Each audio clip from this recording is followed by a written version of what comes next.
నమస్కారం, నేను మీ దాసరి కవిత. ఇప్పుడు వీడియో ఏంటో తెలుసా? నామినేషన్ వేసినప్పుడు స్వతంత్ర అభ్యర్థులని అంటే ఇండిపెండెంట్ క్యాండిడేట్ని అధికార పార్టీ వాళ్ళైనా ప్రతిపక్షం వాళ్ళైనా ఇంకొకరైనా ఎందుకు దాడి చేయడం కానీ వాళ్ళని ఇబ్బంది పెట్టడానికి కానీ చూస్తుంటారు కదా. అది మనకు అర్థం కాదు. ఎందుకు వీళ్ళు స్వతంత్ర అభ్యర్థిగా నిలబడితే వీళ్ళకేం నొప్పి, వీళ్ళకేం లాసు, వీళ్ళకేం నష్టం అని మనం అనుకుంటాం కదా. సో కానీ ఎందుకు ఇట్లా చేస్తారు అని నేను కూడా అనుకునేదాన్ని ఒకప్పట్లో. నాకు అర్థమైన విషయం ఏంటంటే, ఈ ఎమ్మెల్యేగా పోటీ చేసిన తర్వాత నాకు అర్థమైన విషయం ఏంటంటే, నామినేషన్ స్వతంత్ర అభ్యర్థి వాళ్ళని ఎందుకు దాడులు చేస్తారంటే, ఎందుకు రానివ్వరంటే, ఎందుకు తొక్కేస్తారంటే చెప్పమంటారా? మీకు వినాలని ఉందా? అయితే ఫుల్ వీడియోలో చూడండి, మీకు టోటల్గా వీడియో చూస్తే అర్థమవుతుంది. ఎందుకంటే సో లాస్ట్ నా మీద కూడా ఇలాంటి దాడులు చేసినారు కదా. ఎందుకంటే ఓట్ బ్యాంక్కి చీలుస్తాను అంటే, నా ఓట్ బ్యాంకింగ్ వల్ల ఒకరు గెలవచ్చు, ఒకరు నష్టపోవచ్చు అన్నమాట. అంటే అది అధికార పక్షమైనా ప్రతిపక్షమైనా ఏదైనా సరే.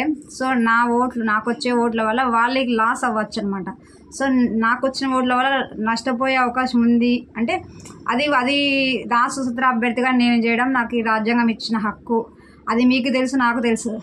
కానీ లాస్ట్ 2019లో ఏం జరిగిందంటే, లాస్ట్ 2019లో 18 మంది ఏమో నామినేషన్ వేసినట్టున్నారు. 18 మంది, అందులో 10 మంది ఇండిపెండెంట్ క్యాండిడేట్లు ఉన్నారనమాట. అట్లా లాస్ట్ వైసీపీ గెలిచింది కదా ధర్మవరంలో. లాస్ట్ వైసీపీ కేతిరెడ్డికి వచ్చిన ఓట్లు ఎంత అంటే 1,06,000 ఓట్లు వచ్చాయన్నమాట. సో దానికింద మళ్ళీ అది వైసీపీ నుంచి తెలుగుదేశం సూర్యనారాయణ అంటే వరదాపురం సూర్యనారాయణ అతనికి 91,500 సంథింగ్ చిల్లర వచ్చాయన్నమాట. దాని కింద థర్డ్ ప్లేస్లో జనసేన 6,600 ఓట్లు వచ్చినాయి. దాని కింద నోటా అనేది ఫోర్త్ ప్లేస్. అంటే 1,500 మంది దాదాపు 1,700 మంది దాదాపు మాకు ఎవరు వద్దని 1,700 మంది నోటాకు ఓటేశారు. అది ఫోర్త్ ప్లేస్లో ఉంది. అంటే సెన్సేషనల్ అనమాట. ఫిఫ్త్ ప్లేస్లో హస్తం గుర్తుంది, కాంగ్రెస్ గుర్తు 1,500 ఓట్లతో ఉంది. సిక్స్త్ ప్లేస్లో బీజేపీ ఉంది. బీజేపీకి లాస్ట్ 5 సంవత్సరాల కింద 2019లో 500 ఓట్లు ఏమో సంథింగ్ వచ్చాయి. దాని కింద ఇండిపెండెంట్ క్యాండిడేట్ ఉన్నారనమాట. 6వ స్థానంలో 305 ఓట్లు సంథింగ్ ఏదో వచ్చాయన్నమాట. అలా టోటల్గా దాదాపు అతనికి వచ్చినవి, సూర్యనారాయణకి వచ్చినవి 91,000 ఓట్లు, కేతిరెడ్డికి వచ్చినవి 1,06,000 ఓట్లు. అలా చూసుకుంటే దాదాపు 15,000 ఓట్లు చీలిపోయినాయి. 15,000 ఓట్లేనా?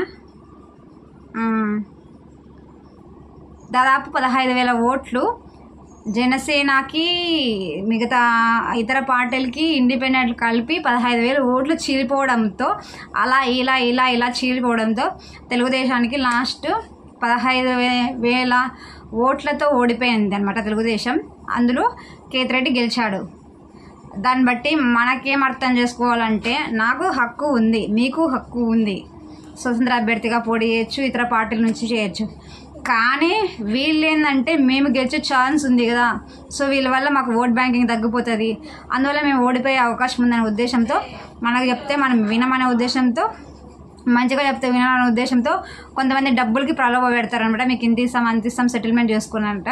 కొంతమంది ఏమవుతారంటే, వినని వాళ్ళని దాడులు చేయడం, కొట్టించడం, నరికించడం, చంపించడం, ఇలాంటి హౌలే పనులు చేస్తారనమాట.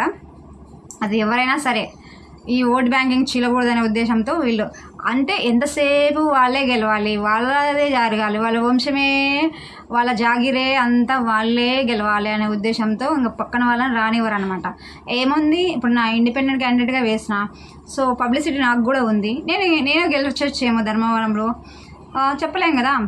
సో వాళ్ళు వేయడం వల్ల వాళ్ళకి గెలిచే ఛాన్స్ ఉంది కదా. అలా ఎందుకు అనుకోరు? ఎంతసేపు మేమే గెలవాలి, ధర్మవరాన్ని మేమే వెళ్ళాలనే ఉద్దేశం తప్ప ఇంకొకటి వేరే వాళ్ళని రానిచ్చే ఉద్దేశం లేదు కదా. ఇలా మొత్తానికైతే ఇది అనమాట.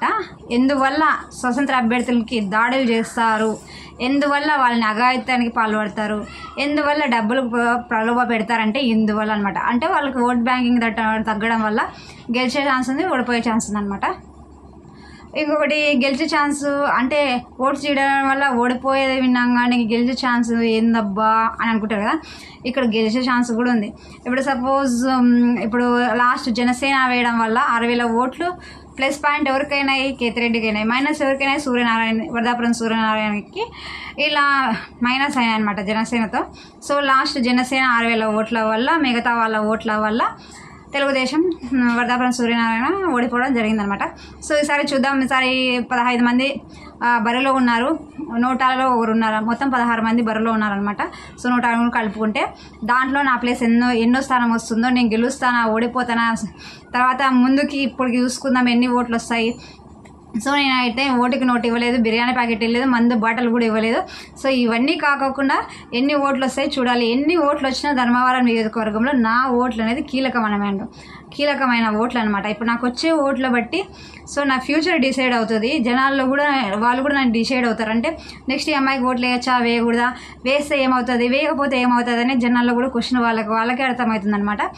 ఇది ఇక్కడ చూసిన రాష్ట్రాలు, తెలుగు రాష్ట్రాల్లో కాదు దేశవ్యాప్తంగా ఎన్నికలు జరిగితే అది ఎంపీటీసీ కానీ, జెడ్పీటీసీ కానీ, ఎమ్మెల్సీ కానీ, ఎంపీ కానీ, ఆఖరికి ఎమ్మెల్యే కానీ, రాష్ట్రపతికి కానీ, లాస్ట్కి పిఎం కానీ, సీఎం కానీ, ఇవన్నీ ఇలా దాడులు చేయడానికి కారణం ఇది రీజన్.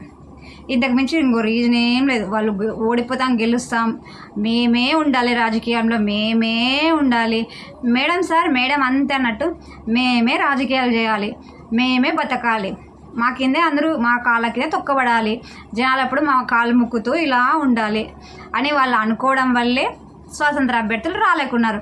జనాలు కూడా ఎట్లున్నారంటే జనాలు కూడా మైండ్ సెట్ మారాలి. ఎప్పుడు వాళ్ళనే కాదు, స్వతంత్ర అభ్యర్థులను కానీ గెలిపిస్తే ఎలా ఉంటుంది, అభివృద్ధి ఎలా జరుగుతుందని వాళ్ళకు ఒక ఛాన్స్ ఇచ్చి చూడండి. ఏమవుతుంది, పోతే ఏమవుతుంది, 1000 రూపాయలు 2000 నోటు పోతుంది అంతే. మీరు వాళ్ళతో తీసుకోకపోవడం వల్ల మాకు ఓట్లు వేస్తే ఒక ఛాన్స్ యువతకి ఇవ్వండి, చదువుకునే వాళ్ళకి ఇవ్వండి. వేలముద్ర వాళ్ళు ఉండే వాళ్ళకి అంటే వేలముద్ర అంటే తక్కువ కాదు కానీ సో వాళ్ళే రాజకీయాలు చేసినప్పుడు అనుభవం ఉండే వాళ్ళు, చదువుకున్న వాళ్ళు, ఎడ్యుకేషన్ పీపుల్సే రాజకీయం వెళితే ఎలా ఉంటుంది మీరు కూడా ఒకసారి ట్రై చేయండి, చూడండి. సో ఇది ఈరోజు స్వతంత్ర అభ్యర్థుల మీద ఎందుకు దాడులు చేస్తారనే వీడియో. నచ్చితే లైక్ చేయండి, షేర్ చేయండి, కామెంట్ అయితే కంపల్సరీ చేయండి ఏదైనా సరే. సో నెక్స్ట్ మళ్ళీ ఎపిసోడ్తో మళ్ళీ మేము ముందుకు వస్తాం. అంతవరకు సెలవు, బిజీగా ఉన్నా, బాయ్ బాయ్.